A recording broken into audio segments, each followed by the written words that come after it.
If you are encountering the Net Authority invalid error, there are several steps you can take to resolve it. First, it is important to note that if you are trying to access a website that does not use HTTPS, you will likely see this error.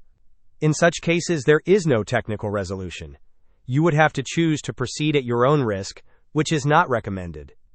However, if the website does use HTTPS and you are still facing the issue, you can try clearing your browser's cache and updating your browser. To clear your cache, click on the three dots at the top right corner of your browser window. From the drop-down menu, select History.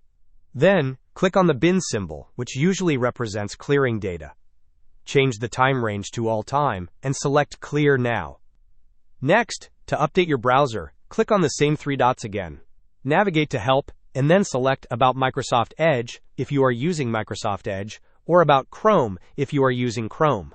This action will check for and install any available updates. Ensure your browser is updated to the latest version. Finally, it is crucial to ensure your system's date and time are correctly synchronized. Right-click on the Start button and select Settings from the menu. Go to the Time and Language tab. Select the Date and Time option. Turn on all three switches related to setting the time automatically, setting the time zone automatically, and synchronizing your clock. After enabling these, click on Sync. Wait for a tick mark to appear, indicating that the time has been successfully synced.